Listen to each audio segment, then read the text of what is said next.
Shabbat Shalom from Temple Concord. This week there is a very reassuring passage, at least for people like me, buried in the midst of our Torah portion.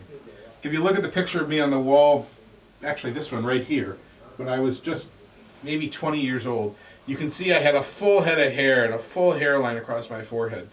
And as the years have gone on, it's thinned out as hair can do, and there's a little spot back here. And much as I hate to admit it, my kippah size keeps growing to cover up the bald spot, and that's what happens in life.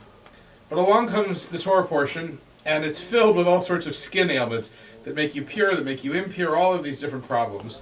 And in chapter 13, we read these wonderful two verses, 40 and 41, that say, if a man is bald and loses his hair, he's still pure. And if he loses the hair in the front of his head and still has the hair in the back of his head, which kind of looks like me, he's still pure. So hallelujah. I might be bald, but I'm at least pure. Now, our people has a whole long history with purity. Our ancestors were consumed by purity because for them, the sacrificial system was how they worshipped. And purity was an essential element therein. They couldn't offer a sacrifice if they weren't pure. The priest couldn't officiate at the sacrifice unless he was pure, and so purity became a real focus. Today, obviously, we don't quite have that issue, although we still do use the ritual bath, the mikvah, for all sorts of purity issues, but day to day we don't have those issues. And sure enough, back in the day, there were those who thought that this kind of receding hairline that I have would have maybe made one impure, and they weren't sure. And so the text comes along to remind us that even if you lose your hair, or if your hair has a little gray streak or a little white streak in it, it's okay, you're still pure.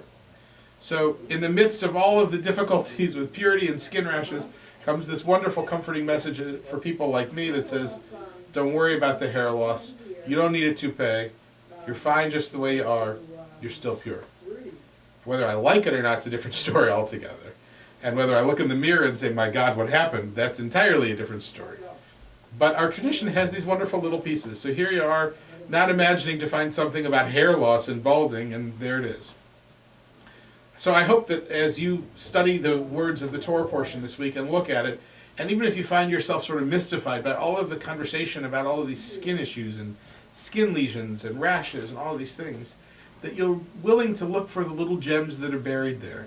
Because sometimes in the midst of these really strange diatribes, we find something really fascinating that can explain and talk about things we still experience in daily life.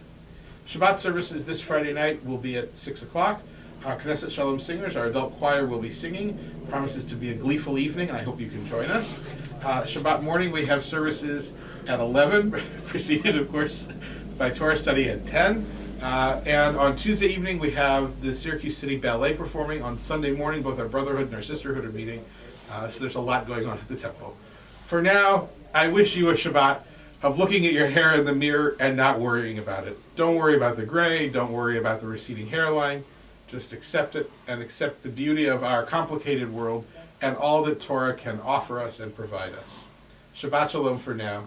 Look forward to seeing you at the temple.